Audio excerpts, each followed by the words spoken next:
कि मतलब Jaguar BMW भाई इसके आगे फेल है भाई। मतलब घर का जो एसी नहीं है।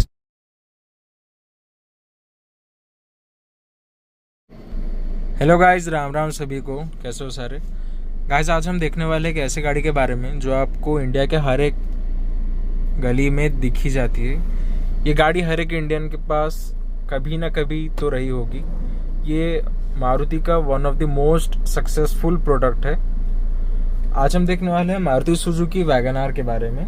ये जो वैगन आर में हम अभी बैठे हैं ये है न्यू शेप वाली वैगन आर, 2020 का मॉडल है ये। अगर भाई गाड़ी के बारे में बात करी जाए तो गाड़ी का जो लेंथ होता है ये है 3655 mm, 3655 mm का लेंथ है गाड़ी का। और जो गाड़ी का हाइट है वो है 1675 mm हाइट है गाड़ी का। कुछ लोग इसे दूर से देखे तो मिनी स्कॉर्पियो एन भी बुलाते हैं, हालांकि ये पीछे से स्कॉर्पियन जैसी दिखती भी थोड़ी थोड़ी है। खाली हाइट का फ़र्क है, वो थोड़ा ऊंचा गाड़ी है, उसका टायर थोड़ा बड़ा है, इसका टायर और हाइट थोड़ा छोटा है। तो एनीवेज गाड़ी के बारे में अगर बात करें तो इसमें आपको मिलता है 1.2 लीटर का नेचुरली एस्पिरेटेड इंजन। और वैगन आर में अगर इंजन ऑप्शंस के बारे में अगर बात करें तो आपको दो इंजन ऑप्शन मिलते हैं वैगन आर में। पहला जो इंजन ऑप्शन वो है 1 लीटर का नेचुरली एस्पिरेटेड पेट्रोल इंजन, जो कि आपको निकाल के देता है 65 हॉर्स पावर। और जो सेकेंड इंजन वो है 1.2 लीटर का नेचुरली एस्पिरेटेड 4 सिलेंडर इंजन। जो 1 लीटर वाला है वो 3 सिलेंडर इंजन है और जो 1.2 लीटर वाला है वो 4 सिलेंडर इंजन रहेगा। अगर हम फिलहाल के मारुति के बारे में बात करें, जो मारुति ने अभी रिसेंटली जो अपने हर एक गाड़ी में जो इंजन अपडेट किया है, तो आपको पहले पता होगा कि मारुति का पहले जो 1.2 लीटर वाला जो पेट्रोल इंजन आता था वो 4 सिलेंडर वाला आता था। पर अभी आई डोंट नो गवर्नमेंट के नॉर्म्स, BS6 के नॉर्म्स के तहत या फिर क्यों मारुति ने एक छोटा सा चेंज किया अपनी गाड़ियों में। जो अभी फिलहाल जो आपको गाड़ी मिलता है 1.2 लीटर इंजन वाला, उसमें आपको 3 सिलेंडर वाले दिखता है। अभी आप रिसेंटली देखे होंगे कि जो स्विफ्ट लॉन्च हुआ है वो वाला स्विफ्ट 3 सिलेंडर पेट्रोल इंजन के साथ ही आता है, 1.2 लीटर वाला जो उसका जो वेरिएंट है। तो अगर हम गाड़ी वैगन आर के इंजन के बारे में बात करें तो ये जो 1.2 लीटर वाला इंजन है ये हमें माइलेज निकाल के दे देता है 22 to 23 kmpl का माइलेज दे देता है ऑन द हाईवे। अगर हम सिटी के बारे में बात करें तो सिटी में आपको ये गाड़ी आराम से 15-16 ऐसे तक का माइलेज दे देता है। ऑल्दो गाड़ी आपके चलाने के पैटर्न के ऊपर भी डिपेंड करता है कि आप गाड़ी कैसे चलाते हैं। अगर मैं अपनी बात करूँ तो पर्सनली मैं थोड़ा रैश, मैं थोड़ा मतलब गाड़ी भगाता हूँ थोड़ा, तो फील के साथ गाड़ी चलाता हूँ मैं। इंफोटेनमेंट सिस्टम में आप अगर देखें तो 15 का माइलेज शो हो रहा है। और अगर गाड़ी के फीचर्स के बारे में अगर हम बात करें तो गाड़ी में ये जो हम फिलहाल जो मॉडल में बैठे हैं ये है मारुति का टॉप मॉडल था उस टाइम पे। उस टाइम इससे ऊपर कुछ नहीं आता था, उससे ऊपर खाली एक मॉडल था जो कि AMD ट्रांसमिशन वाला था और ये मैनुअल वाला है। तो अगर गाड़ी के मतलब फीचर्स के बारे में बात करें तो गाड़ी में ऐसा आज इतने कुछ ज़्यादा फीचर्स वगैरह नहीं थे। टॉप मॉडल में आपको खाली ऑल 4 पावर विंडो मिलेगा और ये इलेक्ट्रिक ORVM फोल्डेबल। और अब का जो वैगन आर आता है 2025 मॉडल में, जो वैगन आर में जो अपडेट हुआ है, तो यहाँ पे आपको यहाँ पे स्पेस जो खाली दिख रहा है, यहाँ पे मारुति ने डाला है आज के वैगन आर में ऑटो स्टार्ट स्टॉप का फीचर, जो कि पर्सनली इतना कुछ यूजफुल तो नहीं है।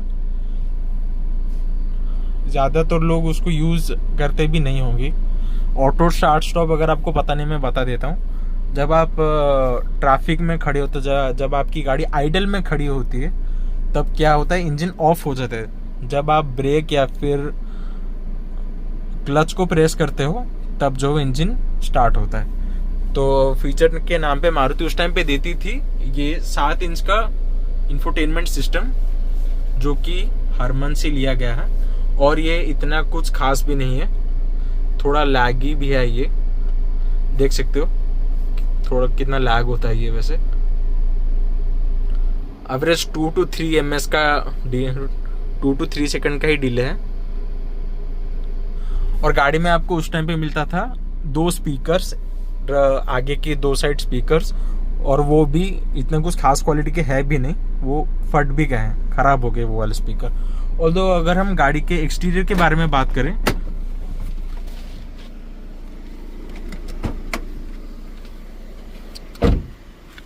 तो ये रहेगा इसका एक्सटीरियर।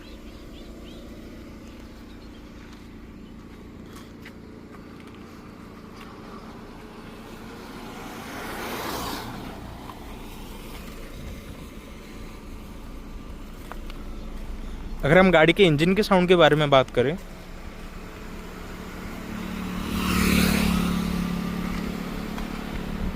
तो ये कुछ इसका इंजन का साउंड।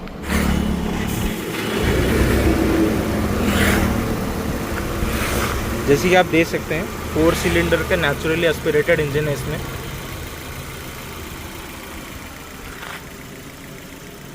ये कुछ इसका इंजन साउंड है।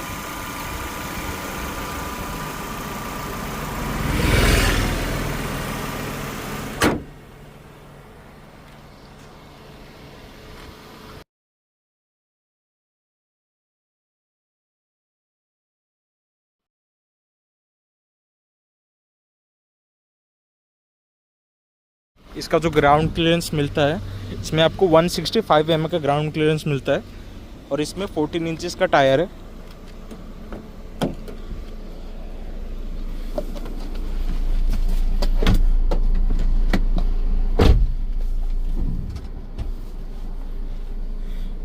ये कुछ इसका व्यू है विंडशील्ड का, बहुत ही बड़ा विंडशील्ड है, आपको विजिबिलिटी जो है वो बहुत ही ज़्यादा मिलती है इसमें। अगर हम चलाने के फील के बारे में बात करें तो गाड़ी चलाने में कैसी है, गाड़ी ऑल्दो 1.2 लीटर का जो इसका 4 सिलेंडर इंजन है वो बहुत ही ज़्यादा स्मूथ है और रिफाइंड है और अच्छा खासा माइलेज भी निकाल देता है। अगर गाड़ी के कंफर्ट के बारे में बात करें जाए तो इसमें 5 जन आराम से ट्रैवल करके जा सकते हैं। अभी जो आप देख रहे हैं ये ड्राइवर सीट मैंने अपने अकॉर्डिंग एडजस्ट करी हुई है। मैं आपको पीछे भी जाके दिखा देता हूँ क्या कुछ रहता है इसका लेग रूम और कंफर्ट।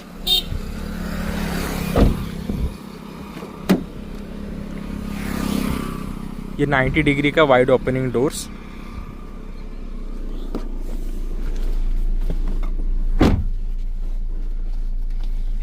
तो गाइस मैं पीछे आराम से बैठ सकता हूँ। मेरी हाइट 5 फीट 10 इंचेस है, तो आप देख सकते हैं ऑल्दो जो लेग रूम है वो एनफ है, कंफर्टेबली मैं बैठ पा रहा हूँ। और पीछे आराम से 3 जन आराम से बैठ पाएंगे, तो 5 जन आराम से ट्रैवल कर सकते हैं।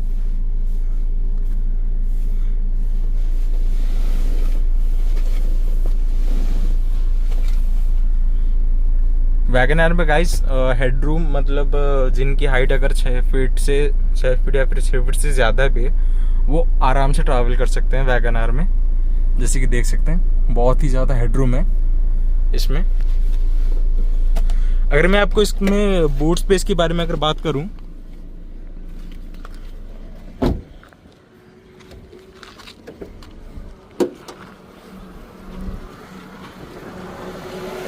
तो आपको इसमें 345 लीटर का बूट स्पेस मिल जाता है, जो कि बहुत ही ज़्यादा डीप है, बहुत ही ज़्यादा डीप है इसे। और इसमें आपको डिफॉगर भी मिल जाता है, डिफॉगर और रियर वाइपर।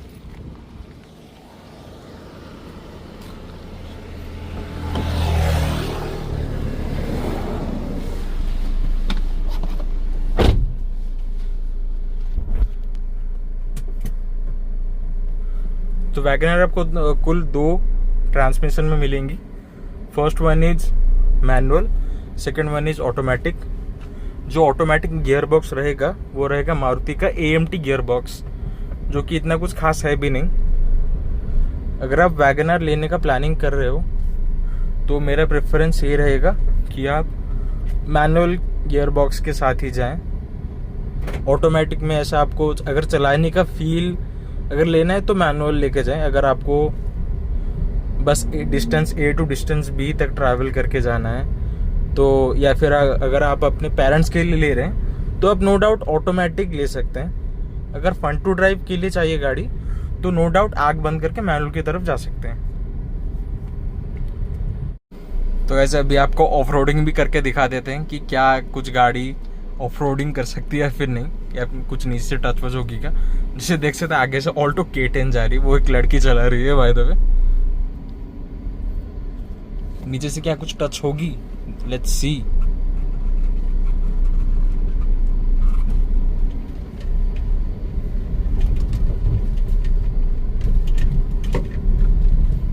गाड़ी का जो कंफर्ट है वो, सस्पेंशन इतना ज़्यादा हार्ड भी नहीं है, स्टिफ सस्पेंशन है थोड़ा।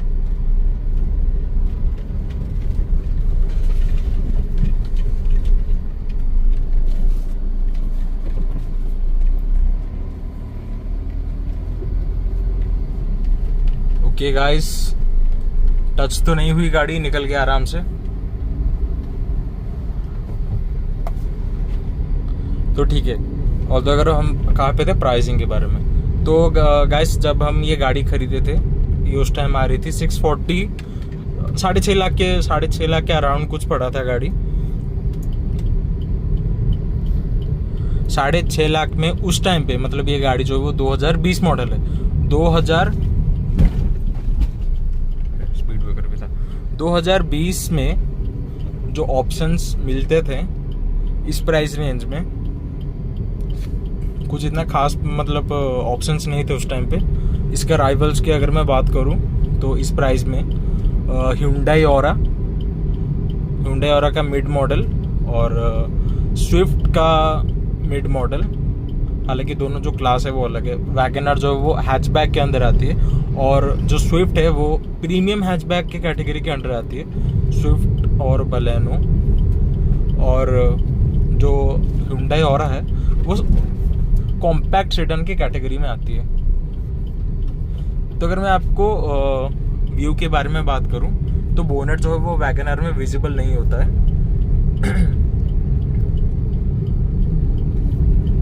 पहले अगर हम बेस वेरिएंट के बारे में अगर बात करें, अगर आप वैगनआर का LXi अगर मॉडल लेते थे तो आपको उसमें 13 इंचेस का व्हील मिलता था।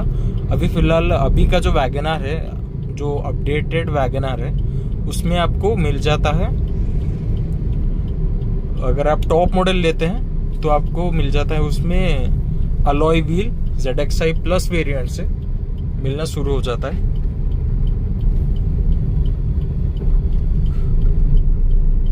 अगर हम बात करें उस टाइम पे और एक राइवल की, तो वो ये रही Hyundai की ग्रैंड i10 Nios, जो कि मेरे को तो मतलब अच्छा नहीं लगता, क्योंकि इसका कंफर्ट भी इतना अच्छा कुछ खास वगैरह भी नहीं है ग्रैंड i10 का। और इसका लुक बाय द वे थोड़ा अच्छा है, पर कंफर्ट इतना अच्छा नहीं है जितना मतलब मैंने इस वैगनआर को, अगर मैं लॉन्ग ड्राइव के बारे में बात करूं तो ये गाड़ी मैं 400 किलोमीटर स्ट्रेट खींचा हूं मैं गाड़ी। अगर चलाने के व्यू से अगर मैं बात करूं तो मेरे को ये गाड़ी मतलब डिसअपॉइंट तो नहीं करी है।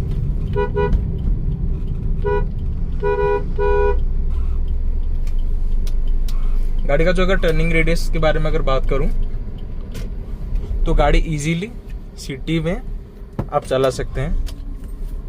सिटी के वाइज ये परफेक्ट गाड़ी है। अगर आप सिटी के लिए फैमिली कार ढूंढ रहे हो तो ये गाड़ी परफेक्ट है। बिल्ड क्वालिटी इसका जो वो इतना खास नहीं है। ये जो मतलब डोर्स में, मतलब गाड़ी में बिल्ड क्वालिटी के नाम पे आपको सिर्फ एयर बैग मिलेंगे, और 2 एयर बैग आते हैं, एक यहाँ पे और एक को पैसेंजर साइड। गाड़ी का ऑल्दो अगर मैं बात करूँ, अगर आप आज की डेट में लेने की सोच रहे हो वैगनआर, तो आज की डेट में आपके पास बहुत सारे ऑप्शंस हैं, जैसे कि निसान की मैग्नाइट, रेनॉल्ट काइगर और टाटा की पंच हो गई, और ऐसे भी और बाकी सारे ऑप्शंस भी अवेलेबल हैं। तो क्या आपको वैगनआर लेनी चाहिए? तो अगर मैं आपको बताऊं, अगर आप देखो बिल्ड क्वालिटी अगर आप प्रायोरिटी देते हो, जो कि देना भी चाहिए बिल्ड क्वालिटी, तो आप ले सकते हो कि रेनॉल्ट की काइगर।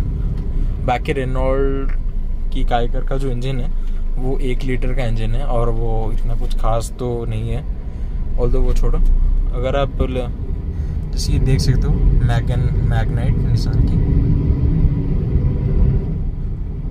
गाइस ऑल तो गाड़ी अच्छी है, लेकिन इसका जो इंजन जो है वो थोड़ा सा अंडर पावर्ड रहता है। अगर आपको परफेक्ट गाड़ी चाहिए तो आप ले सकते हो, थोड़ा सा अपना बजट एक्सटेंड करा के किया की सोनेट कोई दूसरे कैटेगरी, मतलब ये गाड़ी मेरे को मतलब हाँ ठीक ठाक लगती है, पर इतना खास नहीं लगती मेरे को ये गाड़ी।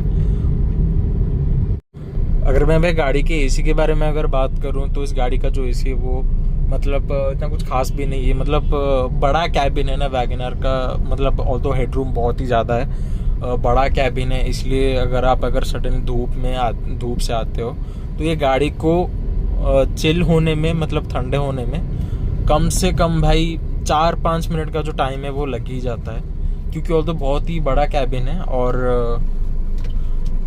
वैगनर का जो डिज़ाइन है वो टॉल बॉय डिज़ाइन है ना, तो ऑल्दो इसमें इतना ज़्यादा मतलब कूलिंग भी नहीं हो पाता है।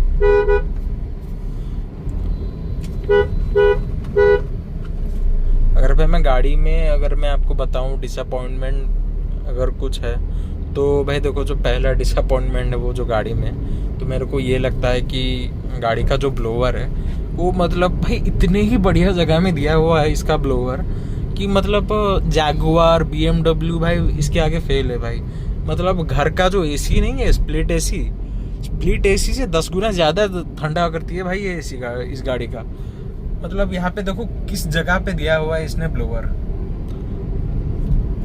मतलब आपको अगर मैं ऐसे दिखाऊं ना तो आपको दिखाई भी नहीं देगा ऐसे। अगर मैं आपको सीधे दिखाऊं तो आपको इसमें दिखाई भी नहीं देगा कि इसमें भाई कहाँ पे है ब्लोअर।